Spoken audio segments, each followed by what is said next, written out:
Strong রুমের যে vault, সেই ভল্ট থেকে অস্ত্র খোয়া গিয়েছিল, সেই অস্ত্র আবার ফিরে এসেছে। অর্থাৎ চুরি যাওয়া অস্ত্র আবার নিজে নিজেই সেই ভল্টের আশেপাশে ফিরে আসার ঘটনা ঘটেছে হযরত শাহজালাল আন্তর্জাতিক বিমানবন্দরের সেই কার্গো ভিলেজের স্ট্রং রুমে।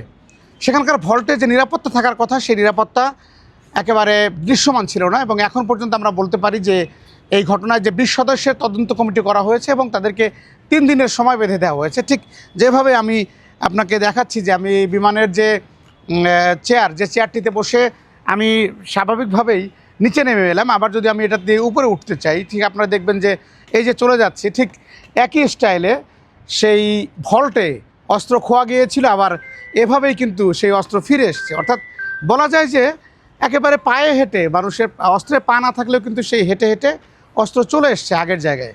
তো এরকম একটি ঘটনা ঘটেছে হযরত শাহজালাল আন্তর্জাতিক বিমানবন্দরের যে কার্গো ভিলেজ, সেখানে 18 অক্টোবর অগ্নিকাণ্ডের ঘটনা ঘটে এবং গত 29 অক্টোবর এই অস্ত্র চুরির জিডি হয়।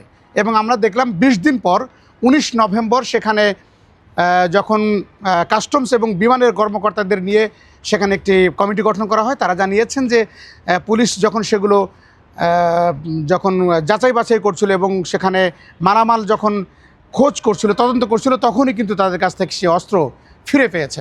অর্থাৎ আমরা দেখেছি যে এমএস যে প্রতিষ্ঠানটি রয়েছে, তারা কিন্তু শুরুতে সেখানে 38টি অস্ত্র খোয়া যাওয়ার যে জিডি করেছিল, জানিয়েছিল, সেখান থেকে 36টি অস্ত্র এরই মধ্যে ফিরে এসছে। অর্থাৎ অস্ত্র এই যে চুরি যাওয়া এবং ফিরে আসার ঘটনা বিমানবন্দরের মতো জায়গায়, যেখানে অগ্নিকাণ্ডের ঘটনা ঘটেছে, ধারণা করা হয়েছিল যে সেখানকার ভল্টেও আগুন লেগেছে, কিন্তু পরে দেখা গেছে যে সে ভল্টে আগুন লাগেনি। স্ট্রং রুমের যে ভল্ট, সেটি খুবই নিরাপদ থাকার কথা, কিন্তু আমরা দেখেছি যে সেখানে কোনো ধরনের কাঁটাতারে বেড়া নেই এবং কোনো নিরাপত্তা ব্যবস্থা নেই, এবং যে দেয়ালটি ছিল সেই দেয়ালটি ভেঙে কিন্তু ভেতরে ঢুকেছিল এবং আবারও সেই অস্ত্রগুলো সেখানে রেখে গেছে। এই যে রহস্য জট, সেটি আসলে কিভাবে খুলবে? বিমানবন্দরের মতো একটি কেপিআই রেস্ট্রিক্টেড একটি জায়গা, সেখানে অস্ত্র চুরি হচ্ছে, আবার সেই অস্ত্র ফেরত আসছে, অস্ত্রের যন্ত্রাংশ সেটিও সংখ্যাও কম নয়। সেখানে পিস্তল রয়েছে 67টি,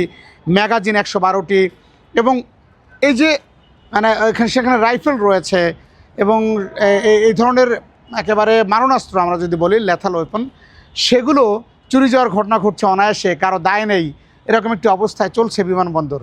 আসলে কোথায় আমরা আছি সেটি